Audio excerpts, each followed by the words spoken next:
But then the woman rose up and displaced him.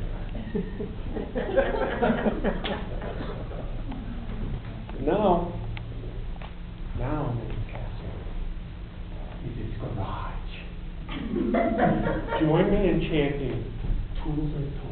Tools and toys, tools and toys, tools and toys, tools and toys, tools and toys, grinders, drills, pneumatic tools, air compressors, stereo, tools and toys, tools and toys, Harley tools and toys, tools and toys, sports car, truck, snowmobile, tools and toys, lawnmower, weed whacker, snowblower, cabinet full of tools and toys, tools and toys, tools and cabinet full of toys, glue tools and toys, and cleaners, tools and toys, tools and toys, all kinds of stuff, tools and stored up, tools and toys, bolts, tools and toys, screws, tools and toys, tools and toys.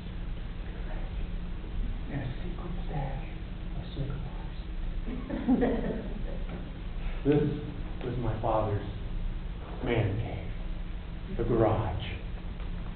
He was a trained mechanic. So there was no way he was going to take his cars down to Jiffy Lube for an oil change. No siree. He was going to do that himself. And when that blackened old motor oil came out, we had to do something with it. Back in the day, 60s and 70s, you take it in your yard, put it in the back corner of your yard, or you use it for weed throw. But no, something changed in my dad, which makes me think he's an old school environmentalist. Because in the recesses of this cave, he pulled something out. He was going to pour that blackened motor oil into the bucket. And the bucket would go next to the gas cans. He didn't just change motor oil. He'd work on all these engines he has in his garage. And inevitably, he's going to take a carburetor off an engine. And he's going to have to clean it really well. So you're going to put it in a pan and you're going to douse it with gasoline. And he's going to go into his cabinet and he's going to get some cleaner. He's going to spray that all through the carburetor, clean it all out. Now he's got a pan full of dirty gasoline and carburetor cleaner. What's he going to do with it? He's going to put it in the bucket. Not only does my dad work on engines, he can also paint cars.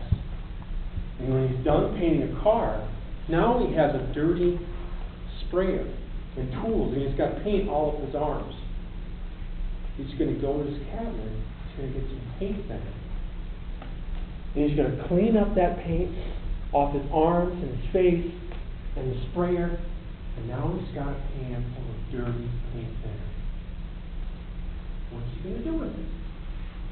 He's going to put it in the bucket. It's got to stain the deck with an oil-based stain. And when you're done with that, you have all these dirty brushes, you have dirty pans, they need to be cleaned. So he's going to go to his resources in his man cave, and he's going to find some mineral spirits. And he's going to clean himself up, he's going to clean those brushes, he's going to clean the pan, and he's going to put that dirty mineral spirit in the bucket. Inevitably, as a mechanic, you're going to be up to your elbows in grease. And you're going to have dirty shoes. And you're going to have to relieve yourself. He doesn't give second thought just crossing over into the other domain, the woman's castle. No siree. He's going to relieve himself in the bucket. And that's not to mention battery acid, brake fluid, power steering fluid, you name it. All kinds of stuff is going to end up eventually in the bucket. One day, my grandmother calls. She says, I got some scattered wood in my backyard out in the country. Can you come on, clean it up? So we head out there. And we pile all this wood up and we create a safe zone around it. Pack the grass down, water it down. And that safe zone wasn't nearly big enough because on top of that woodpile went the contents of the bucket. And every male is born with three instinctive loves. They are loud noises, speed, and fire.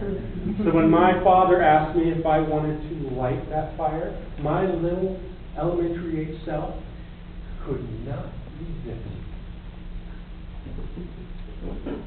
I remember later on seeing my dad back away 5, 10, 15, 20 feet.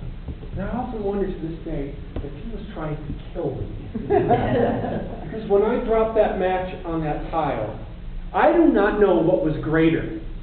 The flames jumping up into the sky 100 feet, thankfully up and not out, or the loud explosion that rocked the ground and neighborhood, or the speed at which my grandmother, mother, and the neighbors all came running to see if there was anything left of us.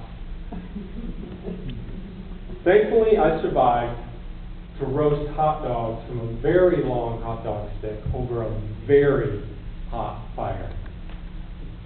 Which makes me convinced that my dad really is an old school environmentalist. Because all of that toxic fluid that was stored up in that bucket was now magically disappeared.